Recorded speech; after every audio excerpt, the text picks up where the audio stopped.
ზეზები მადონა მოგესალმები. პირველ რიგში ძალიან მნიშვნელოვან თემაზე მოგვიწევს დღეს ერთად საუბარი, ამიტომ ვეტყვი ქალბატონებს და არა მხოლოდ მათ, იმიტომ რომ მნიშვნელოვანია ალბათ რომ მამაკაცებიც იყვნენ ინფორმირებულები ამ საკითხების ირგვლივ.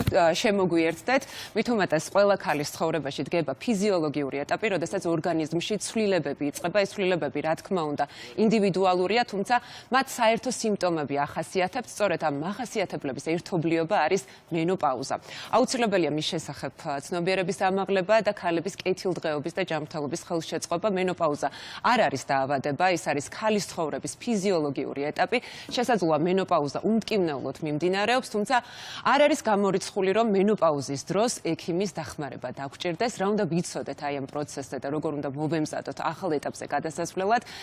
მადონა ჯუღელი, გინეკოლოგი, მოგცემს ძალიან საინტერესო რეკომენდაციებს. პირველ რიგში მადლობა, რომ დღეს ხარ ჩვენთან ერთად. მენოპაუზა. დავიწყოთ საუბარი, ძალიან ბუნებრივი ფაზა ქალის ცხოვრებაში, თუმცა მაინც სამწუხაროდ ის ხშირ შემთხვევაში გაურკვევლობასთან, ნერვიულობასთან, დაბნეულობასთან, შიშებთანაც კი ასოცირდება ხოლმე და ეს ქალის ორგანიზმში მიმდინარე როგორც ფიზიოლოგიური, ასევე ფსიქოემოციური პროცესები ერთგვარ ტვირთადაც კი იქცევა ხოლმე ჩვენთვის. მადონა, მოდი გვითხარი, რა იწვევს ზოგადად მენოპაუზას და როგორ იცვლება ეს ჰორმონალური ფონი ასაკის მატებასთან ერთად? მოგესალმებით. პირველ რიგში მნიშვნელოვანი თემაა, იმიტომ რომ დღევანდელ დღეს მსოფლიოს ჯანდაცვის ორგანიზაციების ინფორმაციით გაიზარდა და დემოგრაფების გაიზარდა თვითონ ცხოვრების ხანგრძლივობა. ამაში გულისხმობს, რომ ქალბატონი, როდესაც უკვე ამ პერიოდშია, უკვე დიდ პროცენტ შემთხვევაში დიდი პროცენტია ქალბატონი. წარმოიდგინეთ, 2050 წელს ხანდაზმულ პერიოდში იქნება 2 მილიონი ადამიანი. მათ შორის ნახევარზე მეტი არის ქალბატონი. თუ ჩვენ ვმართავთ ამ პერიოდს სწორად, ესე იგი ჩვენ გვაქვს ხარისხი ცხოვრების. და მინდა გითხრათ, ნამდვილად ასეა, რომ არსებობს აბსოლუტურად ჩვეულად მიმდინარე მენოპაუზალური პერიოდი, მაგრამ 60% შემთხვევაში არის ქალბატონები, რომელსაც ცხოვრების ხარისხი მკვეთრად უარესდება.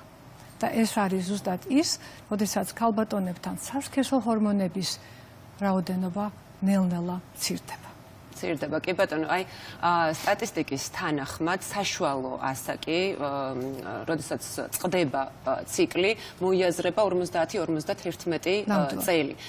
თუმცა ბოლო დროს მაჩვენებლების მიხედვით საქმე გვაქვს უკვე ადრეულ მენოპაუზასთან და ის უკვე 45 წელს უკავშირდება, მაგრამ აი ბრიტანეთსა და ევროპის რიგ ქვეყნებში ვთქვათ, არის ასეთი მონაცემები, რომ ქალები უკვე 30-დან 40 წლამდე უჩივიან მენოპაუზას ადრეულ ასაკში.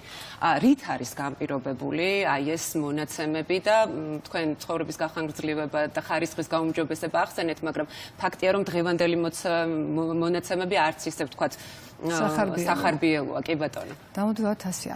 რეალურად 40 წლამდე არსებული პრობლემა, რომელსაც ქვია მენსტრუაციის არ ქონა, ამას უქვია საკვერცხების ნადრევი უკმარისობა. პროცენტულად მოიმატა, შეიძლება პროცენტი, იმიტომ რომ მეტი ქალბატონი მივიდა ექიმთან და სტატისტიკა ეს აღრიცხვა, მაგრამ შესაძლებელია ზუსტად ეს ეკოლოგიური პრობლემებმა იმოქმედა და არა მარტო ეკოლოგია. ადრეული, უკმარისობა საკვერცხების მიზეზები შეიძლება იყოს გენეტიკური, სხვადასხვა აუტოიმუნური დაავადება და ჩართულობა ოპერაციული მკურნალობისა. შეიძლება ეს იყოს ოპერაცია, შეიძლება იყოს სხვადასხვა ონკოლოგიური დაავადება, სადაც ხდება სხივური ან ქიმიოთერაპია, ამას ქვია იატროგენული, ადრეული. როდესაც ვლაპარაკობთ 40-დან 45 წლამდე, ამას ქვია ადრეული მენოპაუზა. აქაც რატო შეიძლება იყოს ეს? შეიძლება ესეც ასევე იყოს, რომ აქ არის სხვადასხვა ეპიგენეტიკა, სხვადასხვა გარემო მოცულობა, ასევე გენეტიკაც და კიდევ და კიდევ სხვადასხვა დაავადებების ერთობლიობა, მათ შორის აუტოიმუნური დაავადებები. და როდესაც ჩვენ ამ პერიოდში აუტოიმუნური დაავადებები, რომელიც განაპირობებს კიდეც ადრეულ ასაკში მენოპაუზას. ორგანიზმი ებძვის საკუთარ ორგანიზმს როგორც უცხოს. ეს არის აუტოიმუნური დაავადება. შესაბამისად, საკვერცხის მიმართაც იგივე აგრესია მიდის. და საკვერცხეს ბევრი არ შეუძლია, შეუძლია თავი დაიცვას, საკმაოდ დიდი უნარი აქვს ამისი, მაგრამ თუ ჩვენ ამ პროცესში, რა თქმა უნდა, ცხოვრების ქმედებებსაც ჩავთავთ, როგორ ცხოვრობთ, როგორ გძინავს, რას მივიღებთ, როგორ უვლით საკუთარ თავს, ამასაც დიდი მნიშვნელობა აქვს. თუმცა გენეტიკას გკითხავთ, აი თქვათ, უნდა გავაუმჯობესოთ თუ არა ჩვენი ცხოვრების წესი შევცვალოთ, კვებასთან დაკავშირებულ შეკითხვებს, მაგრამ თავდაპირველად მინდა ჩვენი ყურადღება გავამახვილოთ იმაზე, რომ აი ვიცით ხო, რომ მენოპაუზა 3 ეტაპად იყოფა, ხო, პრემენოპაუზა, ამ ტრანზიციულ ეტაპს უმოყვება უკვე მენოპაუზა და შემდეგ პოსტმენოპაუზა. აი თითოეული ფაზა საინტერესოა, რა ძირითადი ნიშნებით ხასიათდება, თქვათ, რა ასაკში დგება თითოეული მათგანი, თქვენ ეს უკვე პრინციპში განმარტეთ, მაგრამ როგორია მათი ხანგრძლივობა და რადგან გენეტიკა ახსენეთ, აქვე ძალიან მინდა ჩაგეკითხოთ, რომ აი პრემენოპაუზის და მენოპაუზის ამ დროს თუ განსაზღვრავს გენეტიკა, ეს ნიშნავს იმას, რომ მე ვთქვა თუ ბებიას, დედას ქონდა რთული მენოპაუზა, მეც ერთმნიშვნელოვნად ასეთი გამოცდილება მელოდება წინ? ძალიან კარგი კითხვა. პირველზე უპასუხებ, პერიმენოპაუზალური პერიოდი შეიძლება მოიცვამდეს 7-8 წელს და ეს რას ნიშნავს? როდესაც მენსტრუალური ციკლი ირღვევა, შეიძლება მენსტრუაციასთან არ იყოს არანაირი დიდო ინტერვალი მნიშვნელოვანი, ან იყოს მოკლე, ან გრძელი, მაგრამ არის განწყობა, ანუ უფრო მძიმდებოდეს პრემენსტრუალური ნიშნები. ეს არის ის ძილის დარღვევა, ეს არის ოფლიანობა, ალები, თუმცა ყველაფერს პრემენსტრუალურ პერიოდს უნდა ვარქვევთ, მაგრამ როგორც თქვენ თქვით, როგორ შევაფასოთ, არის უკვე ქალბატონი პერიმენოპაუზაში თუ არა. ხო თქვით, რომ ზუსტად ამისი თქმა არ არის საშუალია. არსებობს ჰორმონალური ტესტები, არსებობს სტროუ-10-ის ასეთი შკალა, სადაც ექიმიც და პაციენტი ამას მიყვება, იქ არის სპეციალური კვლევები, რა თქმა უნდა, მენსტრუალური ასევე მნიშვნელობა, ანუ მენსტრუაციას რაოდენობა, ხანგრძლივობა, ჰორმონალური ანალიზები, როცა ჩვენ ვაკეთებთ, ეს არის ფოლიკულომასტიმულირებელ ჰორმონი, ეს არის ანტიმიულერი, ეს არის ესტროგენის რაოდენობა და ამით ნელ-ნელა ვთვლით და საზღვრავთ პერიოდს. მაგრამ ნიშნებსაც ძალიან მნიშვნელოვანი აქვს. რაც შეეხება მენოპაუზა, როცა უკვე ბოლო მენსტრუაციიდან გავიდა 1 წელი და 1 წელი შემდეგ ჩვენ უკვე შეგვიძლია ვთქვათ, რომ ეს არის ქალბატონი უკვე მენოპაუზაში, ამის შემდეგ 1 წლის შემდეგ უკვე მოდის უკვე პოსტმენოპაუზა. ანუ ეს არის ბოლო მენსტრუაციიდან 1 წლის შემდეგ. 12 თვის მანძილზე თუ ჩვენი ციკლი სრულად შეწყდა, ეს იმას ნიშნავს, რომ ახალი ფაზა იწყება მენოპაუზის სახით. მენოპაუზა და ამის შემდეგ ათვლა მიდის უკვე პოსტმენოპაუზა. რა თქმა უნდა. აი, მანდ ეცი რა მაინტერესებს ხოლმე, სულ ამ შეკითხვის ირგვლივ მაქვს ხოლმე ინტერესი, რომ დადგა ვთქვათ მენოპაუზა და ორგანიზმში ვიცით, რომ აი ამ პირველი ფაზის ეტაპზე გავიარეთ მთელი რიგი ჰორმონალური ცვლილებები. უშუალოდ მენოპაუზის დროს ჩვენ უკვე ვემშვიდობებით, ვთქვათ, ხასიათის ცვალებადობას, იმიტომ რომ ვიცით, რომ ქალები ამ დროს ემოციურად ძალიან ლაბილურები ხდებიან ხოლმე. მოგახსენებთ იმას, რომ ესტროგენი თვითონ ეს არის ერთ-ერთი წამყვანი ჰორმონი, მათ შორის პროგესტერონიც. როცა საკვერცხებში ჩვენ რაოდენობა ფოლიკულების მცირდება ესტროგენიც. მასთან ერთად პროგესტერონიც, მასთან ერთად ანდროგენი, ანუ მამაკაცის ჰორმონი. ეს ყველა აი ამ ჰორმონს აქვს ნეიროპროტექტორული ეფექტი, ანუ ჩვენ გვიცავს, ჩვენ ტვინს იცავს. როდესაც ეს ყველაფერი მცირდება, რა თქმა უნდა, ეს აისახება ხასიათზე, აისახება მახსოვრობაზე, ანუ კოგნიციაზე და შესაბამისად, რა თქმა უნდა, აქ ეს პატარა პრობლემები იჩენს თავს, მაგრამ არა მარტო ეს, აქ რა თქმა უნდა, ამაში ჩართულია ძვალსახსროვანი სისტემა, კუნთები, ანუ აქ ხდება განლევა, შემცირება მასის, ძვალი ვახსენე, უმნიშვნელოვანი პრობლემაა, როცა ჩვენ ვიცით გენეტიკას ვიტყვი, როცა ბებიას დედას აქვს ძიმე ოსტეოპოროზი, აუცილებლად უნდა მივაქციოთ, ყურადღება მენოპაუზაში ეს ოსტეოპენია, ანუ შემცირება ძვლის მასის სიმკვრივეს მეტად ღრმავდება და ეს არის ჩუმი აისბერგი ქალბატონების მენოპაუზალურ პერიოდში და აქ ძალიან მნიშვნელოვანია დროული ჩართვა. რაც შეეხება მახსოვრობაც თვითქვი, აქაც ზუსტად ეს არის, რომ ჩვენ შეგვიძლია ეს გავაუმჯობესოთ, სხვადასხვა შესაძლებლობით, ეს არის მენოპაუზალური ჰორმონოთერაპია, ასევე ვიტამინები, რომელიც ჩვენ გვაკლია და არა ისე და მიიღება და მინერალების და აუცილებლად ვიტყვი წონის მატებაზე. იმიტომ ესტროგენის და თვითონ პროგესტერონის ბალანსის დეფიციტი, ოვულაცია რა არის, ანუ ქალის მნიშვნელოვანი რეპროდუქციული პერიოდი, როცა ოვულაცია მცირდება, ანუ პერიმენოპაუზაში 40 წლის შემდეგ იწყება წონის მატება. ანუ მეტაბოლიზმი მცირდება. ეს იწვევს წონის მატებას. ეს არის უკვე. ანუ არა მენოპაუზალური ჰორმონოთერაპია იწვევს სიმსუქნეს, არამედ უკვე ჩვენი პერიოდია, ეს დაცვითი პერიოდია. მე უნდა გითხრათ, რომ რეალურად მეტაბოლიზმის დარღვევა, ანუ მეტაბოლური სინდრომი ფიზიოლოგიური მოცემულობა 40 წლის შემდეგ.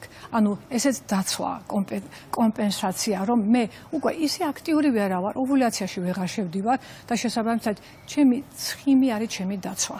შესაბამისად იწყება ინსულინ რეზისტენტობა, აბდომინალური სიმსუქნე და ესეც არის ის, რომ აქ რისკიც არის უკვე იმისი, რომ სხვადასხვა ცვლილებები, ანუ მეტაბოლური სინდრომი ვთქვი და იმისი შესაბამისობაც მოდის. ესე იგი ერთი რამ ნამდვილად უნდა დავიმახსოვროთ, რომ ესტროგენს აქვს ძალიან დიდი მნიშვნელობა, როგორც მენოპაუზამდე, ან ასევე მენოპაუზის შემდეგ ისახდენს გავლენას როგორც ჩვენს წონაზე, ოსტეოპოროზი ახსენეთ, რომელიც ვიცით რომ მთელ რიგ, ასე ვთქვათ, პრობლემებს იწვევს უშუალოდ, ვთქვათ, ვიცით რომ რაღაც ასაკში შესაძლოა რომ მენჯის მოტეხილობამდეც მივიდეს ადამიანი და ამ კუნთის საერთო მასის 50% მცირდებაო, აი ამ ვთქვათ დეტალის, აი ამ დეტალს თუ არ ვაქცევთ ხოლმე, ასე ვთქვათ ყურადღებას. რამდენიმე წუთი მოდით შევისვენოთ მე და თქვენ და ქალბატონი მადონა ჩვენთან აუცილებლად დარჩება, რეკლამის შემდეგ გავაგრძელებთ საუბარს და ძალიან მინდა გავარკვიოთ როგორი უნდა იყოს ჩვენი კვების რაციონი, ასევე პრემენოპაუზის და მენოპაუზის დროს მნიშვნელოვანია თუ არა რომ შევცვალოთ ჩვენი ცხოვრების წესი, მოკლედ შეკითხვები ნამდვილად ბევრი დაგვრჩა და აუცილებლად უნდა დარჩეთ ჩვენთან ერთად. საუბარს მენოპაუზაზე, გინეკოლოგი მადონა ჯუღელია დღეს ჩვენი გადაცემის სტუმარი, ძალიან ბევრი შეკითხვა დაგვრჩა, რომელსაც მინდა რომ შევეხოთ. მით უმეტეს აი ჰორმონალური დისბალანსი იგივე ხო, ციკლის შეწყვეტის ეს მნიშვნელოვანი პროცესი, ვიცით რომ მთელ რიგ ფიზიკურ თუ ემოციურ გაურკვევლობას და ცვლილებებს იწვევს ხოლმე ხო ქალის ორგანიზმში, მაგრამ აი აქაც მადონა სიმპტომატიკა არის ძალიან ინდივიდუალური, შეიძლება ითქვას და ესე მერყეობს, იმიტომ რომ ქალების ნაწილი ვერაფერს განიცდიან, ნაწილი ძალიან დიდ დისკომფორტზე საუბრობს ხოლმე ხშირ შემთხვევაში. რა განაპირობებს ხოლმე ამ მოცემულობას და იმ შემთხვევაში თუ ჩვენ ვთქვათ არ გვაქვს ნეგატიური გამოცდილება, არის თუ არა მნიშვნელოვანი რომ ამ დროს მაინც ჩავრთოთ პროფესიონალი. კეთილი. რაც შეეხება სიმპტომებს, რაც იწვევს, როგორც გითხარით, ეს არის საკვერცხების რეალურად უკვე ფუნქციის დასრულება, სადაც განრლების პროცესი. დიახ. და როდესაც ჩვენი სასქესო ჰორმონები, ეს არის ესტროგენი, პროგესტერონი და მათ შორის ანდროგენი ცირდება და ნელ-ნელა მიდის უკვე მინუსში. როდესაც ესტროგენი, ჩვენ ვამბობთ, ესტროგენი არის აბსოლუტურად მისი რეცეპტორი არის ყველგან, ყველა ორგანო და ყველა სისტემაში. შესაბამისად, მისი ფუნქციები, რომელსაც ესტროგენი განაგებს, რა თქმა უნდა, მცირდება. ვიტყვი პროგესტერონზე, ეს არის ყვითელი სხეულის ჰორმონი, რომელიც ასევე საკმაოდ სედაციური ჰორმონია და რატო გვერღვება ძილი პროგესტერონი, ერთ-ერთი მნიშვნელოვანი. მას ეს შფოთვითი ცვლილებები, რომელსაც ხშირად დეპრესიასაც უძახიან და მერე უკვე მართლაც იწყება ღრმა პრობლემები, აქაც ქალბატონები სამწუხაროდ მეტად ვიდრე მამაკაცები განწყობილები არიან დეპრესიისაგან. ახაც იგი სტატისტიკას გეტყვით, ეს არის 30-36%. და რაც შეეხება ის ალები, რომელიც ჩვენ ამ წეგან ვისაუბრეთ. კი ბატონო, თუ ეს გახშირებული, მომატებული ალები აწუხებს ქალბატონს, ხშირია ხოლმე დამოკიდებულება, რომ არა უშავს ეს პერიოდი გადაივლის და შემდეგ ყველაფერი დამშვიდდება ჩვენს სხეულში. არის თუ არა მნიშვნელოვანი, რომ მაინც მივმართოთ ექიმს და ასე ვთქვათ, მისი კონტროლის ქვეშ ვიყოთ, მადონა? ესე იგი, როდესაც ჩვენ იწყება ალები, შეიძლება 3 თვეში გაიაროს. ანუ მენოპაუზა 70% შემთხვევაში მოდის ალები, მაგრამ 3 თვეში ეს აღარ არის, მაგრამ 50% შემთხვევაში შეიძლება 5 წელი გაგრძელდეს.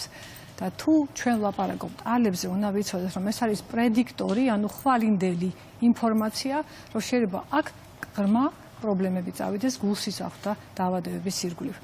იმიტომ რომ კიდევ ვთქვით, რომ ესტროგენს აქვს უდიდესი როლი თვითონ სიზარღვოვან კედელზე, მისი პროტექცია უდიდესია. და რა თქმა უნდა, ნუ ვიტყვით, გაივლის, უნდა ვთქვათ, რომ აბა როგორ აგვაქვს, თუ დღეში გვაქვს 6-7 შემოტევა, ამასთან ერთად რა თქმა უნდა, ამასთან ერთად ძილი მერღვევა, იმიტომ რომ როგორც გითხარით, რომ როდესაც ცირდება თავის ტვინში თერმორეგულაცია, ანუ ჩვენ ვერ ვარეგულირებთ ამას, ესეც რა თქმა უნდა არის ის მთავარი მიზეზი ალების და ალებთან ერთად არის ძილის დარღვევა. ეს ყველაფერი და მე იწყება უკვე მენტალური პრობლემების ძალიან ესეთი მძიმე ეტაპი, რომელიც ხშირ შემთხვევაში ყველაზე შემაწუხებელი ხდება ხოლმე. აი ესტროგენის მნიშვნელობაზე ვისაუბრეთ, შევეხეთ ვთქვათ ჭარბწონიანობის პრობლემას, ამ დროს უпростоრად მომატებულ წონას, მოდი ესე დავარქვათ. გარდა ამისა, ვთქვათ, ოსტეოპოროზი ვახსენეთ, ვიცით რომ ამ დროს იმატებს ხოლმე ვთქვათ ჩარდის შეუკავებლობის პრობლემები და ასე შემდეგ, მაგრამ ყველაფერთან ერთად ის დაკავშირებულია ქალის სექსუალურ ცხოვრებასთან. და ამასთან დაკავშირებითაც არსებობს მთელი რიგი, ასე ვთქვათ, მითები და რეალობები, რომ სრულდება თუ არა ქალის სექსუალური ცხოვრება მენოპაუზის პარალელურად. რა თქმა უნდა, არსებობს გარკვეული პრობლემები ამ პერიოდში, იმიტომ ესტროგენი არის ვაგინალური სიმშრალე, როცა დეფიციტია, შესაბამისად, როცა არის ვაგინალური სიმშრალე, ტკივნეულია სქესობრივი ურთიერთობა. ანდროგენი არის ერთ-ერთი მნიშვნელოვანი ლიბიდო, ტოლვა. როდესაც აქაც დეფიციტია, ტოლვაც მცირდება და წარმოიდგინეთ, მანკიერი წრე, ტკივა, სიმშრალეა, დეფიციტი ანდროგენების და შესაბამისად სურვილი ურთიერთობის, რა თქმა უნდა, ნაკლებია. აქ აბსოლუტურად ყველანაირად შესაძლებელია ჩართული იყოს ექიმი და მოხდეს ამისი კომპენსაცია. ანუ ნამდვილად ასრულდება სქესობრივი ურთიერთობა, პირიქით, მე ვფიქრობ, რომ თუ ვინმე გვეტყვის, რომ 45 წლის შემდეგ ქალბატონებთან ან გვიკიჟინებენ, ხო გვეუნებიან, რომ თქვენი მატარებელი წავიდა, არასია. ჩვენი მატარებელი არ წავიდა, პირიქით ჩვენ გველოდება თვითმფრინავები, იახტები, იმიტომ 50 წლის შემდეგ ახალი სიცოცხლე იწყება. ახალი სიცოცხლე იწყება 50 წლის შემდეგ, ნამდვილად კარგი გზავნილია. ჩვენ ძვლების ჯანმრთელობაზე ვსაუბრობდით და ვიცით, რომ ძალიან მნიშვნელოვანია, ვთქვათ, კალციუმით, მაგნეზიუმით, ვიტამინით მდიდარი პროდუქტები. ხო, აი, რა პროდუქტებზე უნდა შევაჩეროთ ჩვენი არჩევანი, მადონა და ნელ-ნელა შემდეგ უკვე ეს არის ბალანსირებული კვება, სადაც უნდა იყოს სილა, რომელიცაც თქვენ იღებთ, ეს არის, რა თქმა უნდა, ხორცი, თუ ხორცს არ მივიღებთ, ეს არის ის ვეგეტარიანული ცილოვანი საკვები, ბოსტნეული, აუცილებლად მდიდარი საკვები, სადაც არის არაპროცესირებული ცხიმები და მნიშვნელოვანია ნახშირწყლები. ოღონ ნახშირწყალიც უნდა იყოს რთული. ეს ყველაფერი ერთი თებშის პრინციპი. როგორც ჩვენი ნუტრიციოლოგები გვასწავლიან, ენდოკრინოლოგები, ერთი თებში, რომელიც არ არის ასე გადავსებული, არის სამჯერადი მთავარი კვება და ბალანსი. ეს არის მთავარი. ულუფა, რომელიც შედგება ჯანსაღი პროდუქტებისგან, შეიძლება ითქვას და ბოლოს ამ სიმპტომების შესამსუბუქებლად უნდა შევცვალოთ თუ არა ცხოვრების წესი, იმიტომ რომ ვიცი, რომ თამბაქოს მოხმარება, ალკოჰოლი ძალიან მნიშვნელოვანი ფაქტორებია, რომელიც ნეგატიურად მოქმედებს ქალის ცხოვრების ხარისხს. ჩვენ ვახსენეთ ეკოლოგია, ვახსენეთ ეპიგენეტიკა, ანუ გარეგანი ფაქტორები, იმდანაც ბევრი რამეზეა მოქმედება, იმიტომ რომ თუნდაც ის, რასაც ქვია, რითაც ჩვენ ხანდახან ვიღებთ სასმელს და ასე შემდეგ, მასში შედის ის პროდუქტები, რომელიც ეკოლოგიურად ცუდია ჩვენთვის. ეს ერთია, მაგრამ ამასთან ერთად ჩვენი ცხოვრების ხარისხი. როდესაც ჩვენ ვიღებთ თამბაქოს, ალკოგოლს, ჩვენი დეტოქსიკაცია აღარ არის ისეთი აქტიური, ხო, ღვიძლს აღარ აქვს ამის საშუალება. რაც ახალგაზრდობაში არ არის ასეთი, მაგრამ განსაკუთრებით 40 წლის შემდეგ. ეს რა უნდა შევცვალოთ? შევცვალოთ და ვიყოთ რა, იმისთვის რომ მომავალში ჩვენ ვიბედნიეროთ ჩვენი ბედნიერებით, იმიტომ რომ ჩვენ შევდეგით როგორც ქალბატონი, ჩვენ გაქვს ოჯახი, ყავს მეგობრები, ეხლა გვაქვს ახალი ცხოვრება, ის რომ აუცილებლად ახალი ცხოვრება, რომელიც როგორც თავად აღნიშნეთ 50 წლის შემდეგ იწყება. აი როგორც მე. არაჩვეულებრივად გამოიყურებით, ყოველთვის სასურველი რესპონდენტი ხართ ხოლმე და ძალიან მიხარია ყველა ეთერი, როდესაც ვიცი რომ მადონა ჯუღელი უნდა იყოს ჩვენი გადაცემის ნაწილი. მადლობა თქვენ დაგემშვიდობებით.